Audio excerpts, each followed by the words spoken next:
अस्सलामुअलैकुम, welcome to my YouTube channel. तो जी मैं ये लेज़ खा रही थी और ये 2 जैके कप है, ये मेरी मम्मा के साथ स्पेंड किया हुआ टाइम है। माँ के घर की अपनी बात होती है। तो उसके बाद ये मैं आलू की कतली बना रही थी। तो ये प्याज जो है वो फ्राई पे लगा दिए थे मैंने, फ्राई हो रहे हैं। इसके अंदर मैंने 1 चम्मच भर के जो है वो लहसुन का डालूँगी। लहसुन मैंने ऐसे पीस के रखा हुआ होता है, तो इसमें से मैंने 1 चम्मच भर के डाल दिया था। ये मैं आलू की कटिंग कर रही हूँ।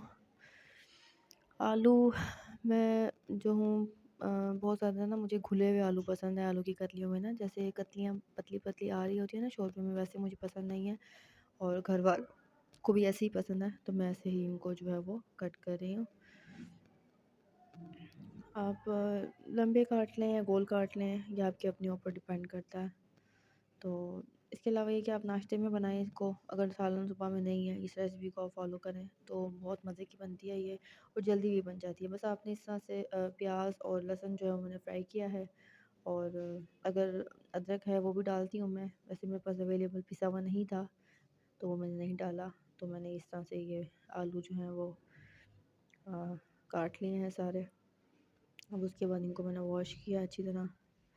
वॉश करने के बाद इनको जो है मैं जैसे वो प्याज मेरे थोड़े से ब्राउन हो चुके होंगे, तो अब मैं उसके अंदर जो है ये आलू डाल दूँगी। ये आप तकरीबन 10 से 15 मिनट में बना सकते हैं। ये सारी स्पाइसेस हैं, कुटी लाल मिर्च, नमक, ज़ीरा साबुत और धनिया, पिसा हुआ धनिया पाउडर है, हल्दी है और सुर्ख मिर्च है। लौंग और काली मिर्च भी इसमें है। तो इससे जो ना ये खड़े मसाले मेरी ज़ुबान में ये खड़े मसाले हैं। तो अगर आपने भिंडी बनानी है जैसे दम वाली या इस तरह से, तो आप ये वाले मसाले डालें, आपका सालन बहुत ही टेस्टी बनेगा।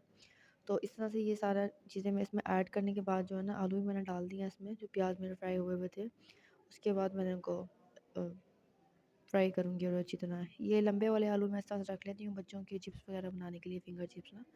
तो इनकी कटिंग जो है वो मैं इस तरह से करती हूँ कि आप इनको जो है वो ऐसे कट कर लें, उसके बाद फिर उसको दरमियान में से आप कटिंग कर दें, तो वो ऐसे ना फिंगर चिप्स की तरह जो है वो कट जाते हैं।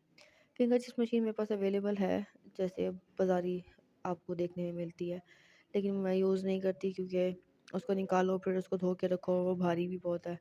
तो मैं ऐसे ही छुरी से ही कर लेती हूँ। अगर आलू आपके पास फ्रेश हैं, अच्छे वाले हैं, बासी नहीं हैं, तो वो बहुत जल्दी इस तरह से कट जाते हैं।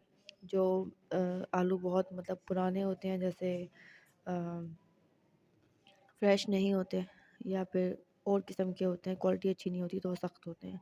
तो ये चीज़ ना मैंने इनको पहले फ्राई करूँगी ऑयल के अंदर, कि घी जो है वो बाहर आ जाए ना, जैसे ये सारा मसाला आलूओं के ऊपर लग जाए, इससे बहुत ही मज़े का टेस्ट आता है। और अगर आपके घर वाले फीका खाते हैं ना बिल्कुल, तो आप इनको ना सिर्फ नमक और ज़ीरे में फ्राई करें और उसके बाद आप इसमें ना मोटा कुटा हुआ जो है ना वो धनिया डाल दें, तो उससे ये बहुत टेस्टी बन जाते हैं। अब मैंने इसमें पानी ऐड कर दिया इस तरह से ना, और जब तक इसका ऑयल बाहर नहीं आएगा तो मैं इसको ना डिम आँच पे पकने के लिए रख दूँगी। वैसे भी डिम आँच पे पकी हुई जो रोटी सालन होता है ना, सॉरी, तो वो बहुत ही टेस्टी बनता है। आप खुद एग्ज़ामिन कर लें। अच्छा, ये चिप्स कटने के बाद ना मैं इनको ऐसे नमक लगा के रख देती हूँ। इससे नमक जो है वो आलूओं के अंदर भी रह जाता है, मतलब आपको चिप्स बनाने के बाद ऊपर से डालने की ज़रूरत नहीं पड़ती। एक नमकीन साल्टी सा टेस्ट आता है मज़े का, और इसका जो पानी होता है ना वो भी ये सोख लेते हैं, नमक जो इसमें लगाती हूँ ना मैं, इससे ये क्रिस्पी भी बनते हैं। तो ये भी एक मेरी यूनिक रेसिपी है। जैसे हम कहते हैं ना बाज़ारी चिप्स खाते हैं क्रिस्पी, तो ये फिर वैसे ही बन जाते हैं। अच्छा, काम करने के बाद मेरी आदत है कि मैं साथ-साथ जो है वो समेटना-समाटना और जिसे कहते हैं सफाई वो करती रहती हूँ। इससे किचन जो है वो बहुत मेसी नहीं लगता। किचन जो है ना वो आपका साफ-सुथरा लगता है। उसके बाद ये मैंने अपने लिए कहवा बनाया था। ये कहवा मैं अपने लिए रात को खाने के बाद लाज़मी बनाती हूँ। तो इसमें जो है सौंफ होता है, अदरक होती है, अजवाइन होती है थोड़ी-सी। तो ये मैं फिर अपने लिए यहाँ डाल रही थी। इसको आपकी मर्ज़ी है, आप आधा कप पिएँ या पूरा कप पिएँ, आपकी मर्ज़ी है। सौंफ, अजवाइन और एक इलायची इसमें होती है। इससे ये है कि जैसे आपको ना खाना खाने के बाद अक्सर ऐसा भारीपन हो जाता है, वो नहीं होता। वेट लॉस में भी बहुत ज़्यादा हेल्प करता है। और इसके अलावा आप इसको वैसे भी खाने के बाद जैसे लोग कहवा पीते हैं तो आप बना सकते हैं। अच्छा, ये गाजरें छील के मैंने रखी हुई थी। मेरा बेटा गाजर का जूस बहुत ज़्यादा ज़िद कर रहा था, तो उसको फिर मैं ये जूस बना के दूँगी और इनको धो के जो है वो मैं रख लेती हूँ। ये हरी मिर्च और पुदीना मैंने साफ़ करके ना इसको मैं वॉश कर लूँगी अच्छी तरह। तो ये चटनी ना मैं लाज़मी बना के रखती हूँ अपने फ्रिज में ना। तो अगर आपके घर सालन नहीं पड़ा हुआ, सालन नहीं बना हुआ, कभी दिल नहीं करे तो सालन बनाने के लिए, तो आप क्या करें, आप इस तरह की चटनी पीस के रख लें स्टील के बाउल में ना। ये स्टील का मेरे पास है, इसमें मैंने पीस के इस तरह से इसमें डाल दी है। तो इससे ये होता है कि ना आप दही हो उसमें डालें और इससे रोटी खाएँ आप, तो यकीन करें इतने मज़े की ये लगती है ना। सारे सालन, सारी कढ़ाइयाँ, सारी हर चीज़ से जो है ना हट के ये चटनी जो है ना पुदीने की और सिर्फ़ हरी मिर्च की चटनी है ये। तो और बहुत ज़्यादा ना डाइजेस्ट मतलब खाने के बाद बिल्कुल पता नहीं लगता कि आपने खाना खाया है। एक पतली सी चपाती बना लें, वेट लॉस जो बड़ी जिद्दतें करते हैं कि हम ये करें वो करें, तो वो इसको यूज़ करें कि इसमें ऑयल का भी कोई वो नहीं है, सिर्फ़ आपके पास पुदीना और वो है। मेरी मशीन नीचे से बहुत काली हुई है, पता नहीं क्यों। इसको इग्नोर कीजिएगा। अच्छा, उसके बाद ये धनिया भी है, इसको भी मैं इस तरह से तोड़ के ना सारा और एयर टाइट कंटेनर में रख लेती हूँ, तो सालन वगैरह में डालने के लिए जो है ना ये फिर काम आ जाता है। अच्छा, मैं ये कह रही थी कि ख़वातीन अगर टाइम पे अपने काम करती रहें ना साथ-साथ, तो बहुत ज़्यादा ना उलझनों से बच जाती हैं। एज़ कम्पेयर टू आप लेट काम करें, फिर हो ना, फिर डिप्रेशन, फिर गुस्सा, फिर बच्चों पे वो उतरता है। तो उससे बेहतर है कि आप हर काम को ना टाइम पे करने का और टाइम से पहले करने का आदी वो कर लें। सिर्फ़ यही एक असूल आप बना लें, तो आपकी ज़िंदगी जो है ना वो आसान हो जाएगी। ये आलू को जो है ना बबल्स आ रहे हैं, मतलब घी ऊपर आने वाला है और आलू जो है ना वो नरम हो चुके हैं। तो मैं इनको ना तोड़ लेती हूँ। फिर वो जब शोरबा से उसमें मतलब शोरबा तो नहीं होता, थोड़ा-सा यानी कि जिसे कहते हैं ना गाढ़ा-गाढ़ा सा आलूओं की एक भुर्ता, भुर्ता तो बिल्कुल खुश्क होता है। तो इसमें थोड़ा-सा ना ये शोरबा और आलू का टूटा हुआ आना इस तरह से मुझे बहुत मज़े का लगता है ना खाने में। घर वाले भी इस किस्म का ही पसंद करते हैं। तो फिर मैं सबकी ख़याल मतलब सबका टेस्ट मद्देनज़र रखते हुए सालन बनाती हूँ कि किसी को कोई इश्यू ना हो।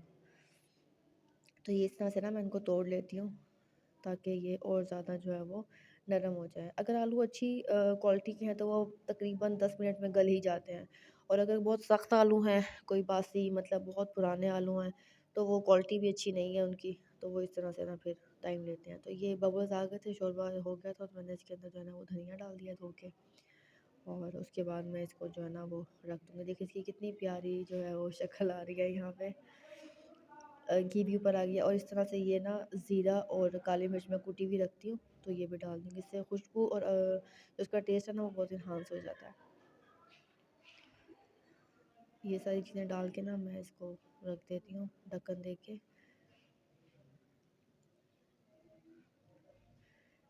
ये है कि अगर आपके बच्चे जो है वो मटर खाते हैं, आप इसमें मटर भी डाल सकते हैं, और अगर आपके बच्चे चिकन खाते हैं तो आप इसमें चिकन भी डाल सकते हैं।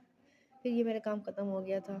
जब मैं यकीन करें, जब मैं अपना काम ख़त्म करने के बाद इस तरह से समेट के देखती हूँ ना शक्ल, तो मुझे बड़ा ही दिली सुकून मिलता है कि मेरा काम सारा ख़त्म हो गया है, और अब मैं सारा जो है ना मतलब किचन भी सिमटा हुआ है। अब आराम से सुकून करके जाके सो जाओ। ये पानी का थर्मोस पड़ के रखती हूँ गर्म। फिर ये कपड़े इस्त्री कर रही थी मैं हस्बैंड के अपने ना। रात को ही मैं वैसे करके रखती हूँ, लेकिन रात के अलावा फिर ये है कि मैं जो ना हफ़्ते के हफ़्ते भी मैं करके रखती हूँ। ये वो कपड़े होते हैं जो साथ के साथ धुल जाते हैं, तो चलो बंदा उनको भी इस्त्री करके लटका दे कि लाइट का बहुत इशू रहता है, और कभी भी कहीं आपको इमरजेंसी में जाना है तो 2 से 3 या 2 जोड़े मैक्सिमम आपके जो है ना वो पड़े होने चाहिए आपकी वार्डरोब में, या जहाँ पे आप सारे हैंग करके रखते हैं अपने ड्रेसेस। ये हैंगर टाइप मैंने एक लगवाया हुआ है साइड पे, तो इसमें मैं जो है ना इनको हैंग कर देती हूँ। सारे ड्रेसेस इस तरह से हैंग हुए हुए होते हैं।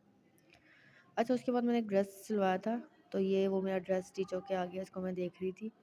इसके साथ इस तरह से मैंने टसल अटैच करवाए हैं वाइट कलर के, और सीढ़ी लेस लगवाई है। ये डिज़ाइनिंग उसने खुद ही कर दी थी, बहुत प्यारा सिला हुआ है, और साइड पे इसके जो चौक हैं उस पे भी उसने सीढ़ी लेस लगाई है गोटे वाली, इस तरह डिज़ाइनिंग की है, और ये ट्राउज़र है इसका सीढ़ी लेस के साथ।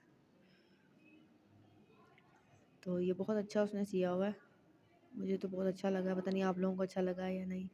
मैं वैसे सिंपल कपड़े पहनती हूँ, इतनी ज़्यादा डिज़ाइनिंग नहीं करवाती, वो खुद से कर दे तो फिर। ये मेरा बेटा है जो कि इस वक़्त बुक पढ़ने का उसको बड़ा शौक हुआ है, ये बुक पढ़ रहा है। ये इसकी मैं फ़ेस अभी नहीं दिखाऊँगी आपको,